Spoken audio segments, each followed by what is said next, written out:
This time last week, Belfast City Centre was a potential tinderbox when a homecoming parade for returning soldiers brought Loyalists and Republicans face to face. While the parade and protest passed without serious trouble, should we be relieved or worried? Martina Purdy has been examining the state of community relations. The historical cultural barriers between the two communities here are slowly coming down. And the sooner they do, and the sooner the physical barriers come down as well, the sooner the floodgates of private investment will open. Not only have walls come down in Berlin, but they've come down in Belfast, where Protestant and Catholic found a way to live together. Despite recent international optimism about our future, Belfast remains a deeply divided city, rooted in the past. A month ago, violence struck just miles away in Craigavon when dissident Republicans clashed with police. A week ago, tensions might have boiled into serious confrontation between Republicans and Loyalists in the city centre.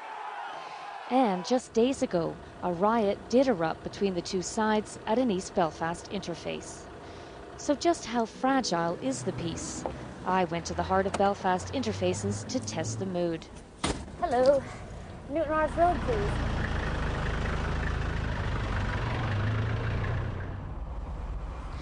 Loyalist East Belfast embraced last Sunday's parade. So I paid a visit to Jim Wilson, a community worker. All right, mate, how are you? Okay. He says community relations have been damaged by Sinn Féin's decision to protest the parade. Dealing with it has been a nightmare.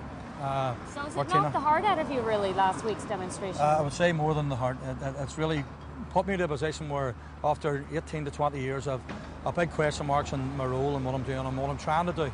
I have to sit down with people who put their names to that protest last week. I have to sit down across a table, and then people are now telling me they don't want interface violence, they don't want violence on the streets. The potential what they could have created last weekend was, would have set this country back 10, 15 years.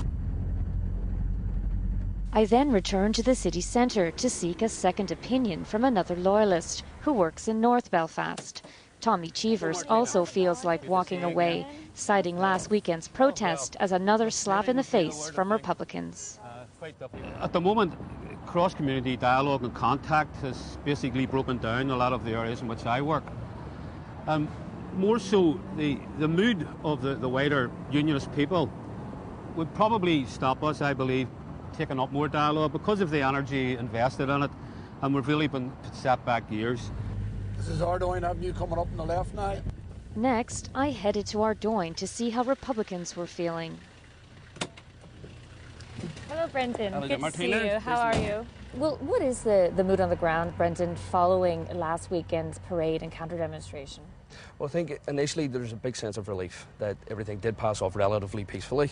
I know that there were some incursions towards the protest, but by and large, again, there is a huge sense of relief that we're back to work, moving back on with where we were with community relations, and hopefully it's a chapter we can start to put behind us.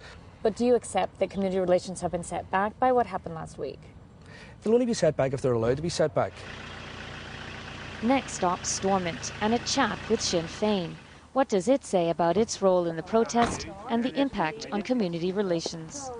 What about this feeling on the Loyalist side that Sinn Féin is playing games and doesn't seem to want to move on when it comes to Republican hurt?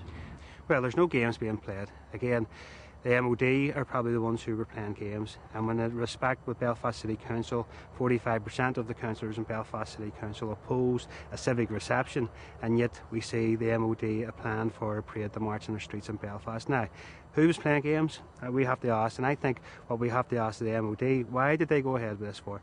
But it happened, and we must move on from it, and we must learn that from the past. But again, we must work together, and we must respect each other for a future. For another view, I headed to the Community Relations Council. Its chief executive says last Sunday's parade and protests reveal that our peace can't be taken for granted. It's a tinderbox and can be lit up again. I think, on the other hand, you could argue that there was a degree of management put around it. There was, in the end, some political leadership and it went off. But I think that if we were to do that twice or three times, I don't think we would succeed in controlling all the emotions that went off around it. What does it say to you about the level of sectarianism in our community, despite the veneer of peace, if you like? Oh, sectarianism is alive and well. We know that. There's at least 30 incidents a week, I think, on police figures, and those are very much the low end of the evidence of sectarian incidents going on here. Some suggest that tensions at Stormont and the absence of executive meetings does feed into tensions on the ground, and insist delays in the government's much-promised community relations strategy haven't helped. We are concerned that the signal that the absence of a strategy gives is that either it doesn't matter or that the government can't agree on those things, and I think that does feed into a general sense that this is drifting, and that things are drifting not in a positive direction but drifting in a negative direction. These peace walls symbolise the breakdown in community relations. In fact, despite the peace process, there's more of them than ever before, and there doesn't seem to be any agreement on when they might come down.